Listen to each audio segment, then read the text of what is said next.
Painted application ધોરણ 6 થી 12ના વિદ્યાર્થીઓ માટે અપડેટ થઈ ચૂકી છે. આ એપ્લિકેશનમાં શું છે? બધા જ વિષયના વિડીયોઝ છે. ગુજરાતની બેસ્ટ ફેકલ્ટી દ્વારા લાઈવ લેક્ચર્સ છે.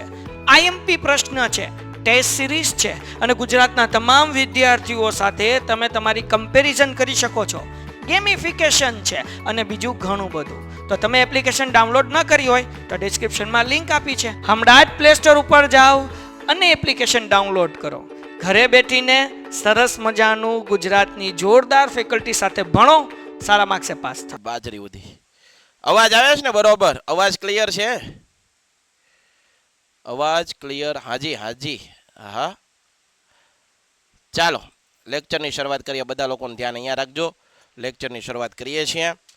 અહીંયા થોડુંક ધ્યાન વધારે આપજો, બરોબર? એટલે જોકે આપણને કાંઈ વાંધો પડે નહીં, તમે બધા તો ડાયા છો, તરત સમજી જાઓ, બરોબર? તોફાની છોકરાઓ નથી, ડાયા છોકરા છે. આપણને ભગવાને ડાયા છોકરા આપ્યા છે ભણાવવા માટે.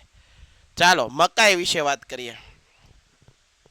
મકાઈનો પાક વિશે. ભાઈ, મકાઈ એ કેવો પાક છે? એક વાત પૂછું, મકાઈ એ કેવો પાક છે? એમાંથી લોટ બને તો કે ભાઈ હા, કોર્નફ્લાવર આવે છે ને મકાઈનો લોટ. મકાઈ એ અહીંયા ધ્યાન આપજો, બધા ભણતા જઈએ, એક એક ટોપિક, એક એક શબ્દને સમજતા જઈએ. મકાઈ એ ધાન્ય અને ખરીફ પાક છે, બરોબર. પહેલો પોઈન્ટ યાદ રાખો સાહેબ, ધાન્ય પાક તો છે, પણ ધાન્ય પાકની સાથે સાથે પાછો કેવો પાક છે ખબર સાહેબ? ખરીફ પાક. એટલે ક્યારે થાય? મોટા ભાગે ચોમાસાની ઋતુ દરમિયાન આ પાક લેવાય છે. મકાઈ એ ધાન્ય પાક છે. વિધાન સાચું ખોટું? સાચું. મકાઈ એ મુખ્યત્વે, સમજો, મુખ્યત્વે એવું ન હોય પાણીની સુવિધા સારી હોય તો ગમે ત્યારે લેવાય. મુખ્યત્વે ખરીફ પાક છે. સાચું? સાચી વાત છે. બીજી વસ્તુ, ડાંગર અને ઘઉં પછી વિશ્વમાં મકાઈનું વાવેતર વધુ થાય. ત્રીજા નંબરે સૌથી વધુ આપણા દેશની અંદર કોઈ પાકને વાવવામાં આવતો હોય તો એ પાક કયો છે? મકાઈ છે. ત્રીજા નંબરે સૌથી વધુ જો ઉગાડવામાં આવતો હોય, વાવવામાં આવતો હોય, રોપવામાં આવતો હોય એવો પાક કયો છે? તો યાદ રાખવાનું છે મકાઈઓ. મકાઈ. મકાઈનો પાક કઈ જગ્યાએ થાય? તો ડુંગરાળ વિસ્તારમાં. યાદ રાખો, આ પોઈન્ટ તમારે લખવાનો. પ્રશ્ન જ્યારે બનાવો ત્યારે મકાઈનો પાક કઈ જગ્યાએ થાય? તો મકાઈનો પાક છે ઢોળાવવાળી જગ્યા હોય, ડુંગરાળ વિસ્તાર હોય, અને ખાસ કરીને તો હું તમને કહું ને, જ્યાં આદિવાસી લોકોની વસ્તી વધારે હોય ને, એ આદિવાસી લોકો છે ને એ વધારે આ મકાઈના રોટલા ખાતા હોય છે, મકાઈનો પાક ઉગાડતા હોય છે. ધાન્ય પાક મકાઈ, દાખલા તરીકે ગોધરા છે, પંચમહાલ છે, બરોબર, સાબરકાંઠા છે, અરવલ્લી છે, આ બધા જિલ્લામાં આદિવાસી લોકો છે, જે વનબંધુઓ છે, એની વસ્તી વધારે છે. તો એ લોકો છે ને આ મકાઈનો પાક વધારે ઉગાડતા હોય છે, બરોબર. મકાઈના રોટલા બહુ સારા થાય. કેટલાય ખાધેલા છે, આપણે એકવાર કોમેન્ટ કરીએ, મજા આવશે. આમાંથી મને ખબર તો પડે કોણ કોણ ખાવાના શોખીન છે. મકાઈના રોટલા કેટલા લોકોએ ખાધા ભાઈ? મેં, ચેમ્પિયન કે છે, મેં, વંશભાઈ કે છે, હું, એટલે બધાએ ખાધા છે તો મોટા ભાગના. હા સર, મેં તો ખાધા છે એટલે તો કહું મકાઈના રોટલા સારા લાગે. મકાઈના રોટલા બહુ સારા લાગે. બાજરાના રોટલા હોય ને થોડા કાળા લાગે, બાકી મકાઈના રોટલા તો વ્હાઈટ હોય, મજા આવે, બરોબર. મકાઈના રોટલા સારા. જુઓ તો ડુંગરાળ વિસ્તારની અંદર કેટલા પોઈન્ટ યાદ રાખ્યા? મકાઈનો પાક છે ને ભાઈ, આઈએમપી છે, પાકો કરજો આને. આને પાકો કરી નાખવાનો. આમાં કાંઈ અઘરું છે નહીં. મકાઈ એ શું છે? ધાન્ય પાક છે સાહેબ. એક પોઈન્ટ થઈ ગયો. મકાઈ એ શું છે? મુખ્યત્વે ખરીફ પાક છે. મુખ્યત્વે કયો પાક છે? ખરીફ. ઘઉં અને ડાંગર અને ઘઉં પછી બીજા નંબરે કયો પાક ઉગાડવામાં આવે છે? તો કે ભાઈ મકાઈ. મકાઈ ક્યાં થાય? તો ડુંગરાળ પ્રદેશમાં. ત્યાંના લોકોનો મુખ્ય ખોરાક છે. આદિવાસી લોકો છે ને એનો આ મુખ્ય ખોરાક છે મકાઈ. આદિવાસી લોકો છે ને ભાઈ, એનો આ ખોરાક છે, મુખ્ય ખોરાક છે ભાઈ. કેવો ખોરાક છે? મુખ્ય ખોરાક મકાઈ. મકાઈની અંદર કયા કયા પોષક તત્વો આવેલા હોય છે? તો મકાઈની અંદર છે ભાઈ સ્ટાર્ચ આવેલું હોય છે, તેલ આવેલું હોય છે, અને બાયોફ્યુઅલ. આ બાયોફ્યુઅલ જેવા ઘટકો. આ પોઈન્ટ તમારે ભૂલવાનો નથી. આ પોઈન્ટ છે એ તમારે ભૂલવાનો નથી. કેટલામો પોઈન્ટ થયો? 5મો પોઈન્ટ. આ પોઈન્ટ મોસ્ટ આઈએમપી.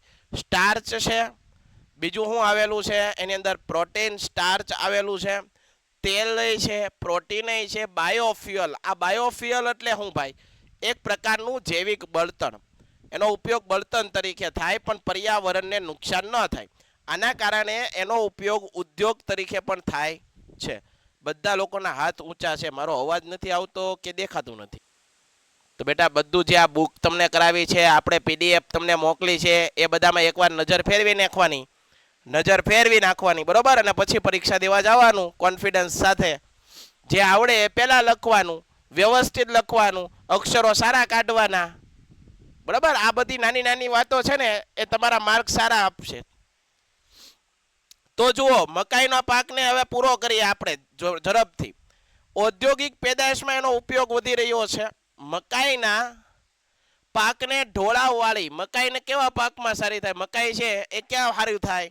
તો યાદ રાખજો, જે ઢોળાવવાળી જગ્યાએ, જ્યાં માટી કાળી હોય, કઠણ, પથરાળ અને પાણીની નિતારણવાળી જમીન એને માફક આવે. એનો મતલબ શું ભાઈ ખબર?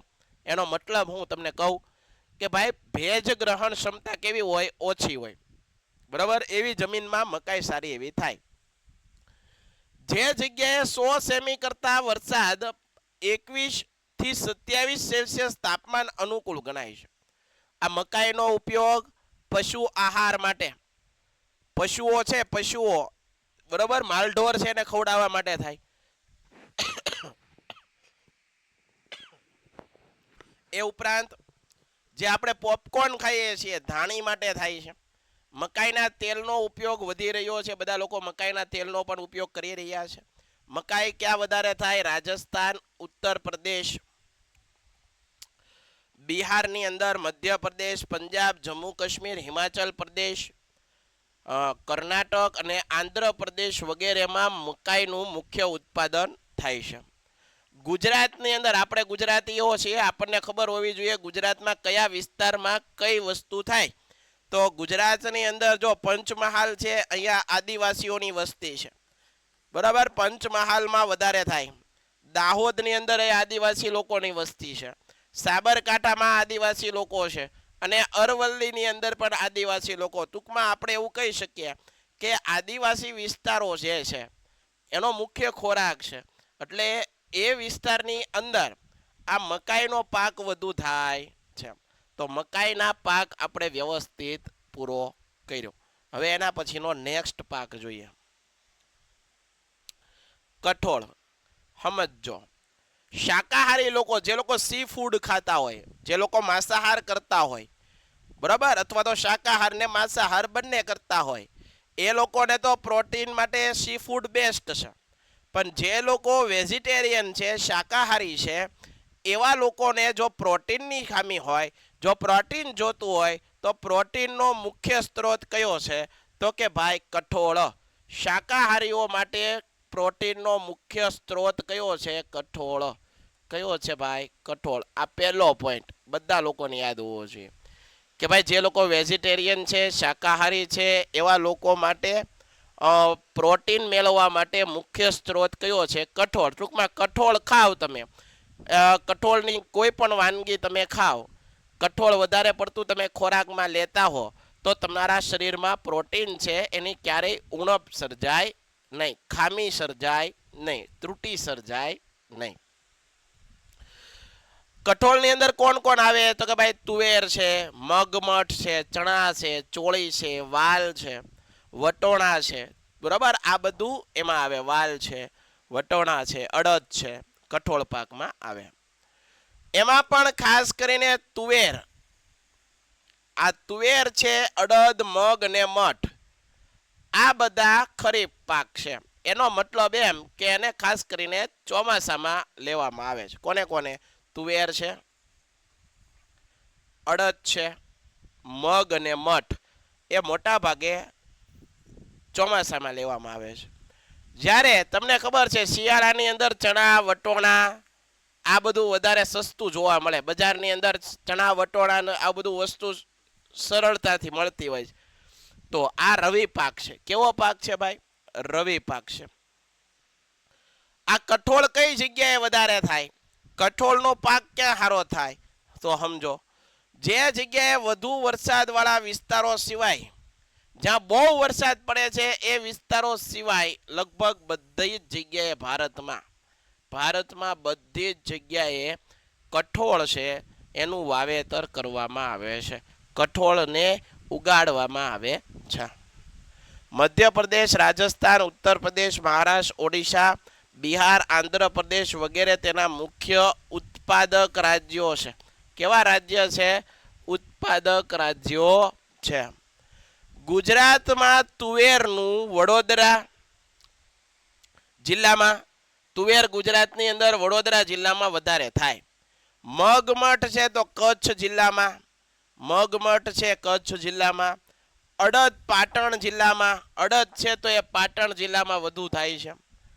કઠોળના પાક દ્વારા, સમજો, કઠોળના પાક દ્વારા નાઇટ્રોજનનું જમીનમાં પુનઃસ્થાપન થાય છે.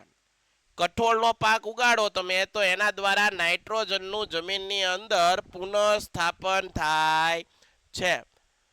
ધાન્ય પાક સાથે તે ધાન્ય પાકો બાદ જમીનની ફળદ્રુપતા જાળવવા કઠોળનું આંતરપાક તરીકે. હવે આયા ધ્યાન આપજો, કઠોળ વિશે તો વાત કરી, હવે હું કહું છું જમીનમાં એનું પુનઃસ્થાપન કેમ થાય.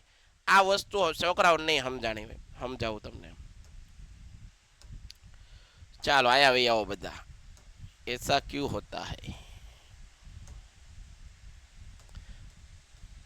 અત્યારે આ બોર્ડ પણ થાકી જાય, આખો દિવસ આ બોર્ડનો ઉપયોગ થતો હોય ને, આ બોર્ડને શું થઈ જાય? થાક લાગે. માણસને થાક લાગે એમ બોર્ડને પણ થાક લાગે. અહીંયા ધ્યાન આપજો, જો તમને સમજાવું. આ આપણી શું છે? કાંઈ નથી. આ પૃથ્વી છે. આ શું છે? સમજવાનું છે ભાઈ, તમારે સમજવાનું છે નાઇટ્રોજનનું સ્થાપન કેમ થાય એમ. આ શું છે? પૃથ્વી છે. પૃથ્વીની ઉપર તમને ખબર છે એને વીંટળાઈને એક આવરણ આવેલું છે. પૃથ્વીને એક વીંટળાઈને શું આવેલું છે? આવરણ આવેલું છે. અને આ આવરણને આપણે શું કહીએ છીએ? વાતાવરણ. વાતાવરણ. આ વાતાવરણની અંદર ઘણા બધા શું આવેલા છે? ઘણા બધા વાયુઓ આવેલા છે. ઘણા બધા વાયુઓ આવેલા છે, બરોબર. એની અંદર 78% કોણ આવેલું છે? નાઇટ્રોજન. 21% ઓક્સિજન.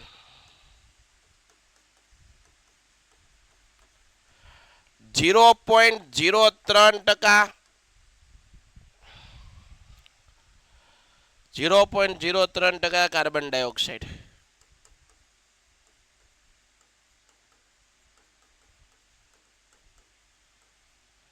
બરાબર. હવે આયા ધ્યાન આપો.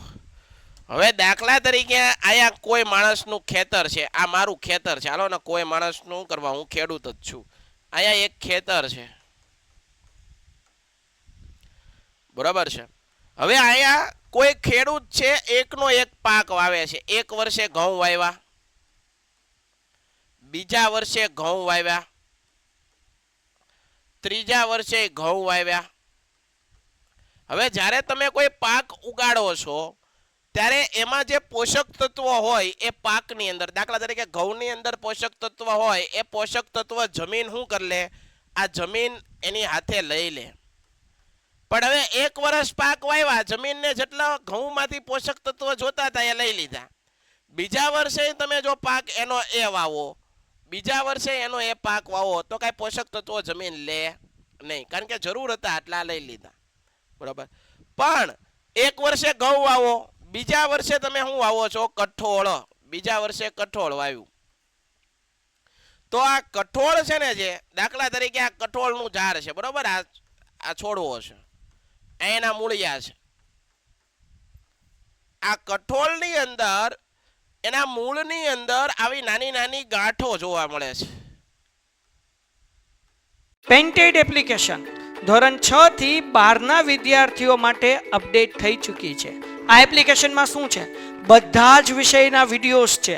ગુજરાતની બેસ્ટ ફેકલ્ટી દ્વારા લાઈવ લેક્ચર્સ છે, આઈએમપી પ્રશ્ન છે, ટેસ્ટ સિરીઝ છે, અને ગુજરાતના તમામ વિદ્યાર્થીઓ સાથે તમે તમારી કમ્પેરિઝન કરી શકો છો. ગેમિફિકેશન છે અને બીજું ઘણું બધું. તો તમે એપ્લિકેશન ડાઉનલોડ ન કરી હોય તો ડિસ્ક્રિપ્શનમાં લિંક આપી છે, હમણાં જ પ્લે સ્ટોર ઉપર જાઓ અને એપ્લિકેશન ડાઉનલોડ કરો. ઘરે બેઠીને સરસ મજાનું ગુજરાતની જોરદાર ફેકલ્ટી સાથે ભણો, સારા માર્ક્સે પાસ થાઓ.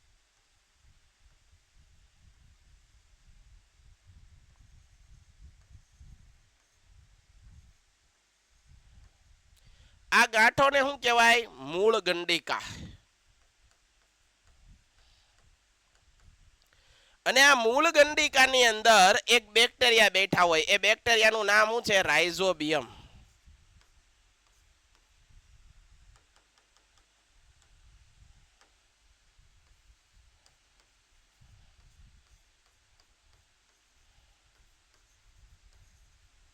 આ રાઇઝોબિયમ બેક્ટેરિયા છે એ કામ શું કરે? એ કામ શું કરે છે? એનું કાર્ય શું? એનું કાર્ય શું?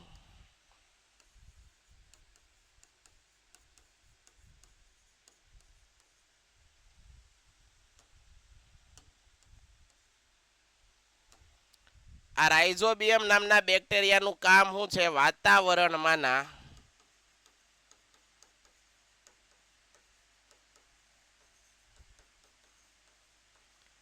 નાઇટ્રોજનનું જમીનમાં સ્થાપન કરે. એનો મતલબ આ વાતાવરણમાં 78% નાઇટ્રોજન છે એ આ રાઇઝોબિયમ બેક્ટેરિયા શું કરશે? પોતાની તરફ બોલાવશે અને જમીનની અંદર શું કરશે? એનું સ્થાપન કરે. શું કરે છે? સ્થાપન. તો મારા દીકરાઓ વિચાર કરો, તમારે જમીન છે, એ જમીનને અંદર નાઇટ્રોજન ન હોય તો તમારે ખાતર સ્વરૂપે બહારથી પૈસા ખરીદવા, બહારથી તમારે વેચાતું ખાતર લેવું પડે નાઇટ્રોજન વાળું, અને ખેતરમાં નાખવું પડે કે ન નાખવું પડે. પછી ખેતરને બીજો કયું પોષક તત્વની જરૂર પડે? તો કે ભાઈ ફોસ્ફરસ. એ બહારથી ન હોય આપણા ખેતરમાં તો આપણે બહારથી ખાતર તરીકે બહારથી લઈ, વેચાતું લઈ, પૈસા ખર્ચીને આપણે ખેતરમાં નાખવું પડે કે ન નાખવું પડે? નાખવું પડે. પણ એના બદલે પાકની ફેરબદલી કરી, જો નાઇટ્રોજનની ખેતરમાં ઘટ છે તો મેં કઠોળ વાવ્યા, તો કઠોળની અંદર મૂળિયા હોય, આ મૂળની અંદર મૂળ ગંડિકા હોય, રાઇઝોબિયમ નામના બેક્ટેરિયા હોય. એ વાતાવરણમાંનો જે કુદરતી નાઇટ્રોજન છે એ ઓટોમેટિકલી જમીનની અંદર લઈ લે. હવે જમીનની અંદર આ લઈ લે છે ઓટોમેટિકલી, બરાબર? જમીનની અંદર એ સ્થાપન કરી નાખે છે.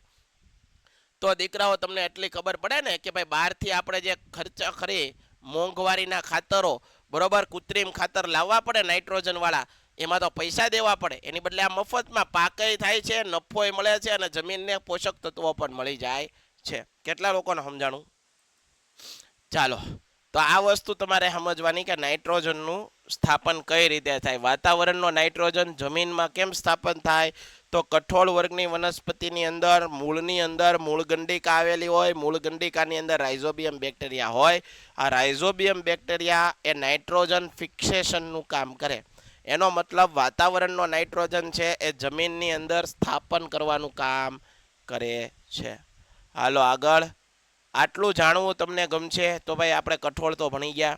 હાલો, કઠોળ ભણી ગયા. એના પછીનું નેક્સ્ટ જોઈએ.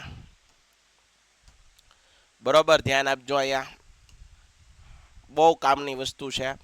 ગુજરાતમાં વવાતા તૃણધાન્ય પાકોમાં, ધાન્ય પાકોની અંદર એક ધાન્ય પાક છે, એનું નામ છે નાગલી. એનું નામ શું છે? નાગલી. આ પણ ખાસ કરીને આદિવાસી લોકો જે છે જંગલમાં રહે છે, એ આદિવાસી લોકો છે એ નાગલીના રોટલા ખાતા હોય છે, બરોબર? એ નાગલી એક પ્રકારનું ઘાસ જેવું ધાન્ય પાક છે. આ નાગલી અથવા રાગી મોકરાનું સ્થાન ધરાવે છે. એ નાગલી એ ડુંગરાળ પ્રદેશમાં, જો અહીંયા કીધું, આ નાગલી ક્યાં જોવા મળે? દાખલા તરીકે સાપુતારા જાઓ તો સાપુતારા તમે જાઓ ને તો એના આદિવાસી લોકોના ઘરમાં રહ્યો તમે તો ત્યાં તમને આ વસ્તુ જોવા મળે છે, બરોબર? આદિવાસી લોકો છે, તમે એ લોકોના ઘરે જાઓ, બરોબર, ના ડાંગમાં સાપુતારાની અંદર અમે ગયેલા તો ત્યાં એ લોકો આ નાગલીના રોટલા ખવડાવે તમને, બરોબર? ડાંગની અંદર વસતા આદિવાસીઓનો મુખ્ય, મેં તમને પહેલા કીધું કે ભાઈ આ લોકો આદિવાસી લોકો છે, આ વસ્તુ ખાય છે, એના રોટલા બનાવીને ખાય છે. ગુજરાત તેમજ સમગ્ર ભારતમાં વવાતા ઉગાડવામાં આવતા તૃણધાન્ય પાકોમાં નાગલી છે, નાગલીની પ્રતિ હેક્ટર ઉત્પાદન ક્ષમતા વધારે છે. નાગલીને અંગ્રેજીમાં સાંભળજો, નાગલી છે એને અંગ્રેજીમાં શું કહેવાય? ફિંગર મિલેટ કહેવાય. મિલેટ, બરાબર, ફિંગર મિલેટ તરીકે ઓળખવામાં આવે છે અને આફ્રિકન મિલેટ તરીકે પણ ઓળખવામાં આવે છે. જ્યારે ગુજરાતીની અંદર આપણા ગુજરાતીઓના નામ જ જોરદાર હોય. ગુજરાતીની અંદર તેને બાવટાના નામથી ઓળખવામાં આવે છે. નીચેનામાંથી કયા તૃણધાન્ય પાકને નીચેનામાંથી પ્રશ્ન કહું છું, નીચેનામાંથી કયા તૃણધાન્ય પાકને બાવટાના નામથી ઓળખવામાં આવે? હાલો જવાબ આપો. અત્યારે આવડશે, પરીક્ષામાં પૂછાય તેથી નહીં આવડે. નીચેનામાંથી કયા તૃણધાન્ય પાકને ફિંગર મિલેટ કે આફ્રિકન મિલેટ તરીકે ઓળખવામાં આવે છે? અત્યારે તો બધાને ભણાવીએ છીએ એટલે બધાને યાદ રહેશે, પરીક્ષામાં યાદ રહેતું નથી. તો મારા દીકરાઓ, આવા પોઈન્ટ હોય ને એને આપણે પાકી બુકની અંદર અથવા તો આપણી ટેક્સ્ટ બુક હોય ને એમાં અલગ પેન રખાય, એક અલગ પેનથી હાઇલાઇટ કરી દેવાય, જેથી વાંચવા બેઠી ને તેથી આપણી નજર એમ જાય કે લે આ તો પ્રશ્ન પૂછાય એવો હશે આ ચેપ્ટરમાંથી. બરાબર, એ તમારે કરવાનું હોય. ભાઈ આ નાગલી છે એમાં પોષક તત્વો ભરપૂર પ્રમાણમાં છે ભાઈ, એટલે ખાવા જેવું તો ખરું. પોષક તત્વો સારા એવા પ્રમાણમાં છે. જો તેના દાણાની અંદર આ જે નાગલી છે એના દાણાની અંદર પ્રોટીન આવેલું છે. શું આવેલું? પ્રોટીન. બરાબર, પ્રોટીન છે. ખનિજ તત્વ પણ આવેલું છે. વાહ વાહ, સરસ કહેવાય. ખનિજ તત્વ પણ છે જોરદાર. વિટામિનનું પ્રમાણ પણ સવિશેષ વિટામિન પણ છે ભાઈ આ નાગલીમાં. નાગલીના રેસાની માત્રા વધારે હોવાથી નાગલી છે એનો ઉપયોગ દવા તરીકે પણ કરી શકાય. ડાયાબિટીસ, ખાસ કરીને જે ડાયાબિટીસના દર્દીઓ છે અને જેને હૃદય રોગના દર્દીઓ છે એના માટે તો બહુ લાભદાયી છે, બહુ કામની વાત છે. નાગલીમાં કેલ્શિયમ અને આયર્નનું પ્રમાણ, નાગલીની અંદર કેલ્શિયમ અને આયર્નનું પ્રમાણ અન્ય ધાન્ય પાકો કરતા કેલ્શિયમ અને આયર્ન, આ કેલ્શિયમ અને આયર્ન શરીર માટે બહુ જરૂરી છે. કેલ્શિયમ અને આયર્ન નું પ્રમાણ છે બીજા ધાન્ય પાકો કરતા સવિશેષ જોવા મળે છે. એનો ઉપયોગ ખાસ કરીને બેબી ફૂડ, નાના બાળકોનું જે ફૂડ બનાવવામાં આવે છે એની અંદર આનો ઉપયોગ કરવામાં આવે છે. નાગલી ઉગાડતા આદિવાસી ખેડૂતો લોટમાંથી રોટલા બનાવીને ખાય ભાઈ. રોટલા ઢીબીને ખાય. આપણે દેશી ભાષામાં એમ કહીએ રોટલા ઢીબી નાખવું. હમણાં આપણા મમ્મી ગુજરાતી હોય, આપણા ગામડાના મમ્મી હોય તો મારા મમ્મી એમ કે હાલો રોટલા ઢીબી નાખી, મહેમાન આવ્યા છે રોટલા ઢીબી નાખી એટલે આમ રોટલા બનાવે, થાબડીને નહીં. બરોબર છે, બે રીતે રોટલા બને, એક હાથેથી બનાવે અને એક આમ બરોબર છે થાપીને બનાવે. ઉપરાંત તેના લોટમાંથી બિસ્કિટ, જો ભાઈ નાગલીના લોટમાંથી બિસ્કિટ બને છે, ચોકલેટ બને છે, ટોસ બને, નાનખટાઈ, વેફર, પાપડી જેવી જુદી જુદી વાનગીઓ બનાવવામાં આવે છે. બરાબર, જેવી જુદી જુદી વાનગીઓ બનાવવામાં આવે છે. થેન્ક યુ પટેલભાઈ. પટેલ જાગૃતિબેન એમ કહે છે સર બ્લુપ્રિન્ટ આપશો? બેટા બ્લુપ્રિન્ટ છે ને આપણી કોઈ 10માની નવી બ્લુપ્રિન્ટ આવી નથી. જે બ્લુપ્રિન્ટ આપણે ઓલા વખતે જે હતી એ જ બ્લુપ્રિન્ટને અત્યારે ફોલો કરવાની છે.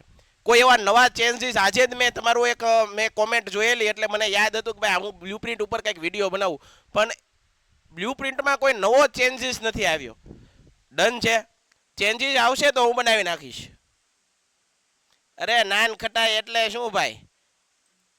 નાન ખટાઈ તો હવે કેમ મારે કેવી, એટલે શું? એ તો ખાવ તો મજા આવે ભાઈ. સુરતની નાન ખટાઈ વખણાય. સુરત કોક જાય ને હગુવાલું તો નાન ખટાઈ મંગાવવાનો. બરોબર છે, નાન ખટાઈ ખવડાવજો ભાઈ. બરોબર, આગળ વધીએ ચાલો. તો આ વસ્તુ એક જોઈ લ્યો. આગળ જોઈએ, આ એક તેલબિયા જોઈ લઈએ. મગફળી, તલ, સોયાબીન જેમાંથી તેલ નીકળે ભાઈ, જેમાંથી તેલ કાઢવામાં આવતું હોય એવા પાકને કહેવાય તેલબિયા પાક કહેવાય. જેમાંથી તેલ મેળવવામાં આવતું હોય, કાઢવામાં આવતું હોય એને કહેવાય તેલબિયા પાક. મગફળી છે એમાંથી તેલ નીકળે સાહેબ? હા નીકળે ને. તલ છે એમાંથી તેલ નીકળે? હા નીકળે. સોયાબીન, એરંડા, સરસવ, સૂર્યમુખી સાહેબ, અળસી એમાંથી તેલ નીકળે, તેલબિયા ગણાય છે. હારો સાહેબ, સાચી વાત છે. ભારતીય ભોજનમાં તેલનું ખૂબ મહત્વ છે. તેલબિયાનું તેલનું ખૂબ મહત્વ. આપણે બધાએ તળેલું ખાવા જોઈએ. બરોબર. આપણે એમ ન કહીએ કે તેલમાં બનાવેલું ખાઈએ છીએ, આપણે તેલમાં તરતું ખાઈએ છીએ એમ કહીએ હાલે. સૌથી વધારે તેલનો ઉપયોગ આપણે લોકો કરીએ છીએ, બરોબર છે. તેલબિયામાંથી ખાદ્ય તેલ ઉપરાંત દાણામાંથી તેલ કાઢી લીધા બાદ, દાખલા તરીકે મગફળી છે તો મગફળીનું તેલ કાઢી નાખીએ અને જે છોતરા વધે એ છોતરાનો પણ ઉપયોગ થાય. કેમાં ઉપયોગ થાય? પશુઓના ચારાઓની અંદર. પશુઓ ખોરાક તરીકે ઉપયોગ થાય છે, ખાતર તરીકે પણ ઉપયોગ થાય છે, બરોબર. તો આ વસ્તુ તમારે યાદ રાખવાની છે, આ વસ્તુને તમે યાદ રાખવાની છે. આગળ જોઈ લઈએ. મગફળી, આ મોસ્ટ આઈએમપી પાક ભાઈ, મોસ્ટ આઈએમપી. તમે કહો છો ને મોસ્ટ આઈએમપી આપો, આ મોસ્ટ આઈએમપી. મગફળી એ કેવો પાક છે? તેલબિયા પાક છે. કેવો? તેલબિયા પાક. એમાંથી તેલ નીકળે છે. મગફળીના પાકને જમીન કેવી માફક આવે? કેવી જમીન છે એની અંદર? આ માંડવી છે, સિંગ છે, એ થાય. કાળી જમીન હોવી જોઈએ, કસવાળી હોવી જોઈએ, ગોરાડું અને લાવાની જમીન. લાવા અંદરથી નીકળેલો હોય પૃથ્વીની સપાટીમાંથી, એ લાવા મિશ્રિત જમીનો હોય. એમાં પાણી ન ભરાઈ રહેવું જોઈએ. જો એ જમીનની અંદર પાણી ફૂલ ભરાઈ રહે તો એને મગફળી બરોબર થાય નહીં, બરાબર. 20 થી 25 સેલ્સિયસ તાપમાન હોવું જોઈએ. 50 થી 70 સેમી વરસાદ અનુકૂળ આવે. મગફળી ખરીફ અને સિંચાઈની સગવડ હોય ત્યાં ઉનાળામાં પણ લેવાય છે, બરાબર. ગુજરાત, આંધ્રપ્રદેશ, તમિલનાડુ, મહારાષ્ટ્ર તેના મુખ્ય ઉત્પાદક રાજ્યો છે. મગફળી ઉત્પાદનમાં વિશ્વમાં ભારતનો ક્રમ, મગફળી એટલે કે માંડવીનું સૌથી વધારે ઉત્પાદન કરતો જો વિશ્વનો દેશ હોય તો પહેલા નંબરે ચીન, પછી બીજા નંબરે ભારત છે. ભારતમાં પણ સૌથી વધારે ઉત્પાદન કરતું રાજ્ય કયું? તો ગુજરાત. સમજો, ભારતમાં પણ સૌથી વધારે ઉત્પાદન કરે ગુજરાત, અને ગુજરાતની અંદર પણ સૌથી વધારે ઉત્પાદન કરતો જિલ્લો પૂછે તો જુનાગઢ. મગફળીનું સૌથી વધારે ઉત્પાદન કરતો ગુજરાતનો જિલ્લો કયો? જિલ્લો પૂછે તો જુનાગઢ. સૌથી વધારે મગફળીની તેલો કાઢવાની મિલો ક્યાં આવેલી? તો જુનાગઢ જ આવે. હવે જો એવું ન હોય, મગફળી ઉત્પાદન જુનાગઢમાં થતું હોય અને મિલ ભાવનગરમાં હોય, એવું હાલે? ન જ હાલે ને, કારણ કે નાથી ઠેઠથી મગફળી અહીંયા સુધી કોણ પોગાડે? જે જગ્યાએ ઉત્પાદન થતું હોય, પાક ઉગાડવામાં આવતો હોય, એ જ જગ્યાએ એની મિલો હોય, એના ઉદ્યોગો હોય. સમજણ પડે? કપાસ હોય, કપાસનું વાવેતર ભાવનગરમાં વધારે થતું હોય. દાખલા તરીકે હું સમજાવું, ડુંગળી છે એનું વાવેતર ભાવનગરમાં બહુ થાય. તો ડુંગળીનું વાવેતર થાય તો ડુંગળીની જે કઈ ફેક્ટરીઓ હોય છે મોટા ભાગની ક્યાં છે? ભાવનગરની આજુબાજુ. પછી એ એવું ન હોય બનાસકાંઠામાં ડુંગળીની, તો ભાવનગરથી બનાસકાંઠા જઈએ તો પરિવહનનો ખર્ચ કેટલો થાય? ટ્રાન્સપોર્ટનો ખર્ચ કેટલો થાય? એક જગ્યાએથી વસ્તુ પોગાડવામાં ખર્ચ કેટલો થાય? બરાબર. તો આ સમજવાનું. તો વિશ્વમાં સૌથી વધારે ચીન, પછી ભારત, ભારતમાં સૌથી વધારે ગુજરાત, ગુજરાતમાં સૌથી વધારે જુનાગઢ, મિલો સૌથી વધારે જુનાગઢમાં, બરાબર. ગુજરાત રાજ્ય પ્રથમ ક્રમે, જુનાગઢ, ગીર સોમનાથ આ બધા જિલ્લા છે એની અંદર આ બધું થાય છે, બરાબર. ગુજરાત રાજ્ય પ્રથમ ક્રમે છે. જુનાગઢ, ગીર સોમનાથ, અમરેલી, રાજકોટ, ભાવનગર વગેરે જિલ્લાઓમાં મગફળી વવાય છે. ગુજરાતમાં ખાદ્ય તેલ તરીકે સિંગતેલ સવિશેષ વાપરવામાં આવે છે. તો આ વાત કરી, બરાબર, મેં તમને મગફળી વિશે. તો આજે આપણે આ વાત કરી લીધી. હાલો, કોક ચેમ્પિયન ધ્રુવભાઈ, બોલો ભાઈ. ધ્રુવભાઈ બોલો ભાઈ. હા.